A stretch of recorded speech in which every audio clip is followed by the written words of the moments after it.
BHO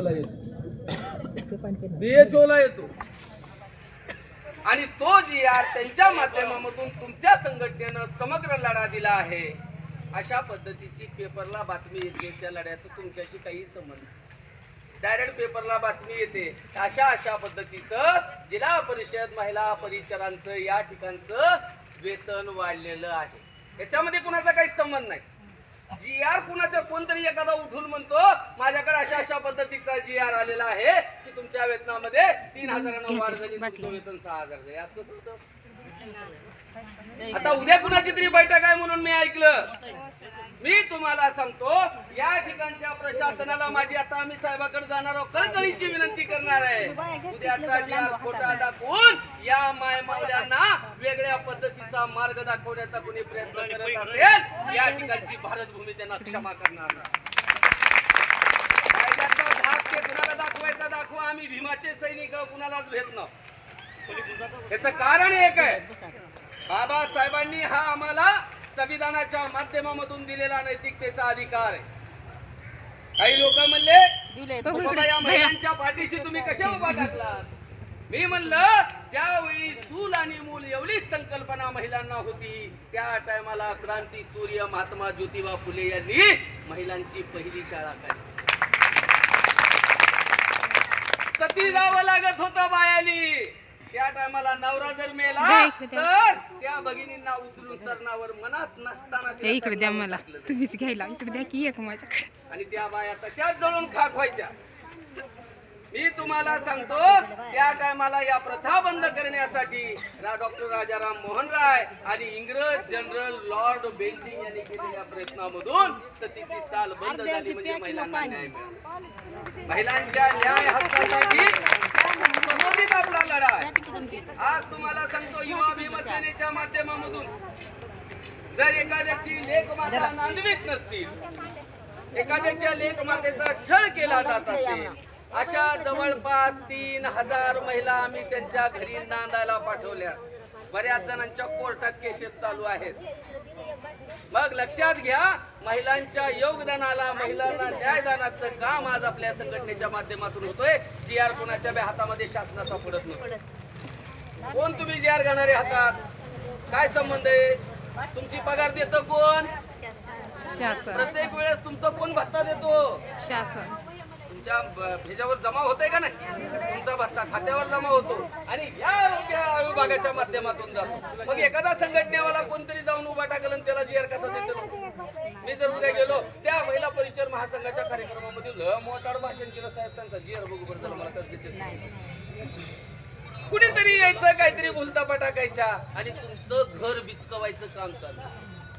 जिल्हा परिषद महिला परिचर महासंघाच्या माध्यमामधून हे तुमचं एक कुटुंब आहे आणि हे कुटुंब तुम्ही गेली 3 दशक झालं हातात आलेलं. आज माननीय मंगला मेश्राम मॅडमच्या माध्यमामधून संघटितपणासाठी कधी तुम्हाला त्यांनी 2 पैसे मागितले असतील, स्पष्टच बोलतो, संघटनेच्या कामाला पैसा लागतो. परंतु आता युवा भीमसेनेचा तुम्हाला पाठिंबा आहे, तुम्हाला कुठं सुद्धा रुपया लागू देत नाही. टाळ्या. माझा नेता खंबीर आहे. बऱ्याच जणांच्या अडीअडचणी त्या आमच्या कार्यालयामधून आज पूर्ण होतात. गोरगरीब मुलींच्या लग्नाचा खर्च असेल, पुन्हा एखाद्या विद्यार्थ्यांची फीसच भरली नसेल, कुणी जर ऑफिसला येऊन बसलं त्या ठिकाणी त्यांचे कुठाने मिटवण्याचं काम 2007 पासून आंबेडकरी चळवळीतला क्रांती योद्धा पंकज मोर्चा. म्हणून तुम्हा सर्वांना माझी कळकळीची विनंती आहे, आयफी ही संघटना परिचरांची नसते. लक्षात घ्या, कुठलीच संघटना नसते. आपली संघटना एकच आहे, जिल्हा परिषद महिला परिचर महासंघ, जिच्या माध्यमामधून इतक्या वर्षानं तिथं कागदाचा ढीक पडलाय तुमचा. आता नवीन डाव कचायचा म्हणल्यावर खेळ जमतो का?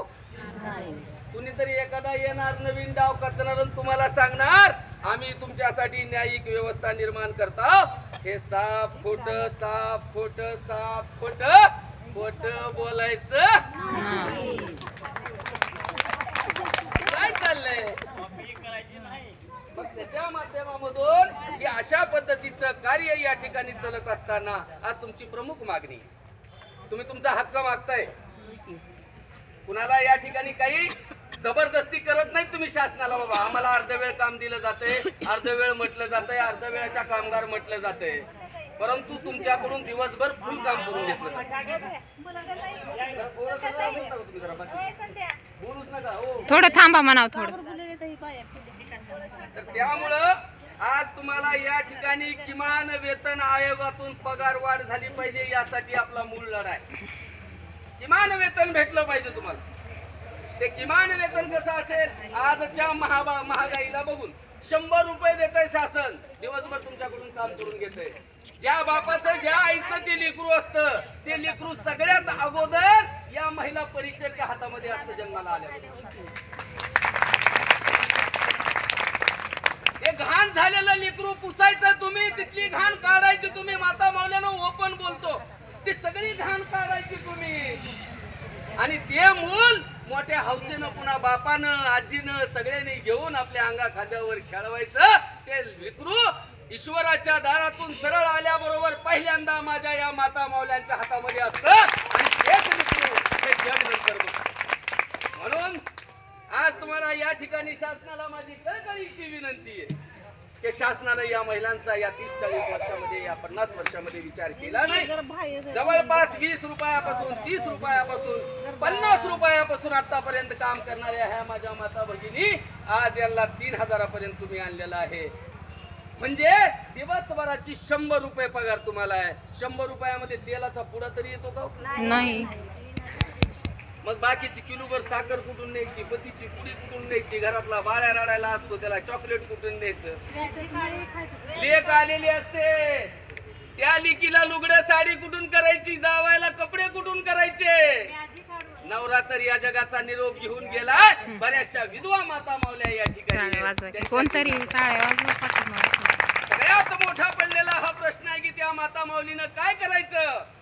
मग अर्धवेळ म्हणतात, त्या सिस्टरला विनवणी करायची, अहो या सिस्टरवानी भांडे सुद्धा घासून घेतले माझ्या ह्या माता माऊली. त्यांच्या स्वतःच्या घरचं काम करायचं, झाडू मारायचे. आवाज गेला तर स्पीकर तरी आणून द्यायचा. तर या माता माऊल्यांनी अक्षरशः त्या सिस्टरवाच्या घरचं सगळं काम करायचं, स्वयंपाक करायचं, पाहुणे